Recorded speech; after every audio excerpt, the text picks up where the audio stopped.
By way of introduction, I want to tell you that this presentation today is the first, I hope, in a series of presentations about empathy. My goal is to help all of us get our heads into someone else's point of view, which is the first step in developing empathy, and to appreciate the power of empathy. Much more about that as we go along. And next week, we're going to see how great presidents used empathy. And please don't bring tomatoes to throw at me. Earlier this year, I read a book entitled Strangers in Their Own Land by Arlie Russell Hochschild. She is a California-based liberal sociologist who became interested in the great political divide in our country. She made several trips to southern Louisiana over 5 years, meeting the people, listening to their stories, trying to understand their points of view, which was so drastically different from her own. She used a phrase in describing her motivation for doing this research. She said she was climbing the empathy wall. I loved that phrase, climbing the empathy wall. She was struggling to get her mind to a place where their arguments made sense, trying to put herself in their shoes, working to imagine their lives. So the book she wrote got me interested in the topic of empathy, and that curiosity led to this presentation today. I wondered, what is empathy exactly? Is empathy a good thing? How do we get it? And how do we climb the empathy wall? First, the definition, and there are many. I struggled with this a little bit. Empathy is the ability to identify another person's thoughts, intentions, desires, and feelings, and to respond to their mental states in an appropriate way. Notice that this definition requires two things. First, you must recognize someone else's mental state. This is cognitive empathy.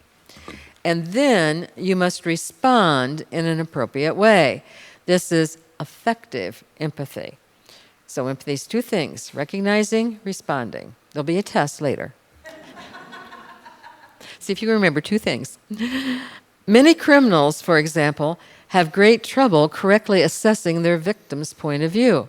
A recent article in Time magazine outlined efforts by various therapists to help male sex offenders make meaningful changes in their lives. One man who had exposed himself to women for over 45 years admitted it took him a long time to figure out that women didn't want to see that. He had ingrained in his mind an incorrect image of his victim's points of view, which contributed to his criminal behavior. That's a mistake in cognitive empathy, one that you will not forget, one with grave consequences. However, I was shocked to learn that some sociopathic murderers are very good at identifying their victims' feelings. They know their victims are terrified. They know their victims are in pain when they are tortured, but they enjoy their victims' fear and suffering. That is hardly an appropriate reaction. That is a mistake in affective empathy. So just from these two examples, it's clear that having a normal sense of empathy is necessary for healthy mental development. It's not enough just to correctly understand how someone feels. Empathy requires some sort of response consistent with generally accepted morality and common sense. Now, technically, empathy is not an emotion. We say, oh, I feel empathy for you, but really, empathy doesn't belong on a list of feelings like angry, happy, sad. Empathy is really a skill. So the first step, how do we recognize other people's feelings? Psychologists talk about something called theory of mind. Theory of mind refers to our ability to understand that other people have different thoughts than we do, to imagine oneself in the mind of another person, to understand the world from another's perspective. Very young children do not show that ability, but usually attain it as part of their normal cognitive development. However, it's difficult for autistic children to develop a normal theory of mind. One test sometimes given to young children to measure autism goes like this. Children are shown a story with puppets. And there'll be a little Sally puppet. And Sally has a marble which she puts in a basket. Then she goes out to play. While she's gone, Anne comes along, takes the marble out of the basket, and puts it in a box. And then the children are asked, when Sally comes back, where is she going to look for the marble? In the basket or in the box? Now, children who have developed a theory of mind, they will understand that Sally will look in the basket because she didn't see that the marble was moved. They understand Sally's point of view. But children with autism have trouble with that. They think Sally will look in the box, even though Sally didn't see the marble being placed there. Isn't that fascinating? I know all of you are going to go home and test your kids or your grandkids. There are tricks therapists and teachers employ in order to help autistic children be more empathetic. And there's books on this topic, so, I'm skipping a lot here. But a lot of it has to do with recognizing facial expression and so forth. But some professional educators have begun advocating empathy training for all kids. Social and emotional learning, or SEL, is a curriculum found in American schools often, used to comply with anti-bullying laws that have been enacted in almost all the states. Other countries in Europe and Canada use ROE, or Roots of Empathy, to accomplish the same goals. The point here is that empathy can be taught, at least in most cases. But some of us are just a natural when it comes to empathy. Amy Couch, who has worked with individuals with special needs and is very empathetic, writes that as a toddler, her family called her a bleeding heart. Before she was 10, she saved half-eaten moles from playful dogs, handfuls of caterpillars from mean kindergarten boys intent on squishing them, bugs caught in spider webs, and friends being bullied. Even as an adult, she can't watch a sports event without cheering for the underdog. She always assumes that when a stranger is rude, they're just having a bad day. Amy Couch believes that her tendency to feel empathy for others has a genetic component. Indeed, new research tends to support her view. In March, Translational Psychology published the results of an investigation. Researchers from Cambridge worked with the genetics company 23andMe to identify a series of genes that contribute to a person's empathy levels. They concluded, however, that only 10% of the human variation in empathy is due to genetics. That means that empathy is primarily a learned skill. Environmental factors, not genes, are the key to developing healthy empathy in most people. So we all have hope. We can be taught. If you are curious about your own level of empathy, you can go online and take various quizzes to determine your empathy quotient. When I've tested myself, I tend to score lower than average on these empathy tests. So if you score low too, I will have empathy for you. I've printed off about 30 copies of a sample quiz, and they're downstairs in the social room. So afterwards, grab one if you're curious and want to see how you rank. And if you do score low, that doesn't mean you're a bad person. Likewise, scoring high doesn't make you a good person. Empathy is just one human character trait among many. It's usually assumed that having empathy is a good thing. Research suggests that empathetic people tend to be more generous and concerned with others' welfare. They also tend to have a happier relationships with others, a greater personal well-being. Empathy can also improve leadership ability and facilitate effective communication. When I was a little girl, showing empathy was considered a positive character trait, even though my parents didn't use that word empathy. They just said, be nice. The golden rule to treat others the way we want to be treated, that starts out by us first recognizing how other people feel so we can treat them accordingly. Sitting on our bookshelf was Emily Post's Book of Etiquette, which was the absolute authority in proper behavior. The very basis of etiquette is consideration of someone else's feelings with an appropriate response. Empathy is basic, folks. We're supposed to do it. Our parents told us so. While empathy seems to be a necessary skill for a well-adjusted person, empathy also has a controversial aspect. Here's one example. Going back several years, perhaps you can remember when Senator Ted Kennedy died. John McCain, who had served in the Senate with him, crossed the political divide and spoke at his friend's funeral. Empathy, right? However, McCain was careful not to be pictured with Kennedy's widow after he spoke. McCain knew his political enemies would use the picture to portray him as cuddling up to the other side. In today's political climate, too much empathy can be dangerous for one's political career. More recently, as irony would have it, McCain, who is now battling brain cancer, was the object of an unkind statement from a White House aide. The aide reportedly said they didn't need to worry about McCain's lack of support for their CIA director because he's dying anyway. No formal public apology ever came from the White House. Apparently, empathy can be interpreted as weakness, and successful politicians cannot appear weak.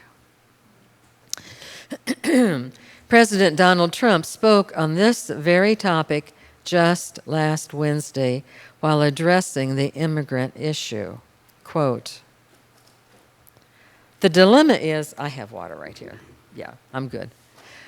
"The dilemma is that if you're weak, the country is going to be overrun with millions of people. And if you're strong, then you don't have any heart. That's a tough dilemma. Perhaps I would rather be strong, but that's a tough dilemma," unquote. For whatever reason, he believes empathy and strength are mutually exclusive. He is not alone. Empathy is sometimes seen as a wimpy, sissy thing. The term bleeding heart liberal is not a compliment. Studies do tend to show that women are better at empathy than men, so empathy is often associated with female characteristics. Consider this, however. When a male firefighter runs into a burning building, doesn't he do that, at part at least, because he has empathy for the person inside the flames? When a police officer runs into a school with an active shooter, doesn't he do that because he feels empathy for the kids inside who must be under attack? Empathy can stir the heart toward heroism. Perhaps some of you have seen the movie The Zookeeper's Wife, an excellent film based on the true story of Jan and Antonina Zabinski, who ran the Warsaw Zoo in 1939 when the Nazis began their invasion of Poland. I think the movie is free on Xfinity. It's a good movie. The zoo was liquidated for the war effort, and many of the animals perished in the war. In the movie, we see the enormous love and empathy these two people had for the animals. When the Jews were forced into the ghetto, the Zabinskis turned their empathy toward them and helped over 300 Jews hide in the zoo and escape. The path to heroism often begins with empathy. No, empathy and strength are not mutually exclusive if empathy is reinforced with morality and courage. Runaway empathy can be a problem, of course. Police officers often claim they couldn't do their job if they let themselves feel empathy for every victim. Officer Walter Bender described his experience in Dayton, Ohio, dealing with the opioid drug epidemic. You get a thick skin over time. Either you get it or it's going to eat you alive eventually. You kind of become cold to seeing somebody overdose. As an officer, you bury it away. That's how we cope. Doctors and nurses cite the same issue. Empathy is necessary, but too much emotional reaction can prevent you from doing your job. Paul Bloom reminds us that cognitive empathy alone is a poor moral guide. Do we blindly send money to an unfamiliar charity just because of one heartrending story in a letter of appeal? Are we so emotionally entangled in the suffering of a dying pet that we spend thousands of dollars trying to save a hopeless situation? When we hear the sad story of one child who got sick from a vaccine, do we act to restrict the use of a vaccine that has saved thousands of children from a terrible disease? After the shootings at Sandy Hook Elementary School, Newtown was inundated with so much charity that it added to the burden of the community. Hundreds of volunteers had to be recruited to store the gifts and toys that were sent to the city. A vast warehouse was crammed with plush toys for which the townspeople had no use. Out of control empathy creates new problems. Empathy must be tempered with common sense. Nevertheless, I believe empathy is the key for solving many of our conflicts, bringing people together, diminishing the chance for violence and war.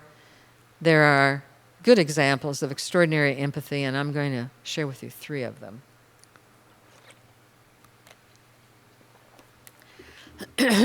First of all, Chris Beam, a journalist and college teacher, was attacked one Halloween night while waiting for a train at the 14th Street subway station in New York City. A big, noisy group of 7 or 8 teenagers, all wearing masks and costumes, called her names. She is a lesbian. They shoved her into a wall, bashing her face. As she lay crumpled on the ground in a puddle of her own blood, she immediately began to empathize with her assailants. She studied urban teens. She understood their challenges. She didn't want them caught and punished. She wanted to talk to them. What? She wanted to talk to teens who had just attacked her? Why wasn't her first reaction revenge? How could she show such extraordinary empathy? I think it's because she had already climbed the empathy wall. She knew what it was like on the other side, where those kids lived.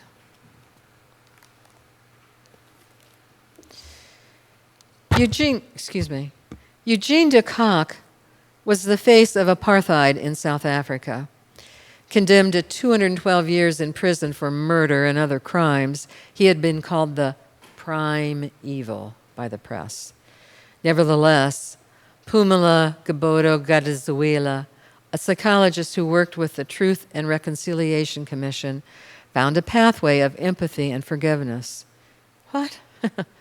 How is it possible for her to feel empathy for the man who killed so many of her own race? Shouldn't our sense of justice rule out the possibility of feeling empathy for a murderer? How is it possible for de Kock to begin to feel empathy for his victims? Despite all these issues, these 2 people found a way to climb the empathy wall, leading to forgiveness and reconciliation.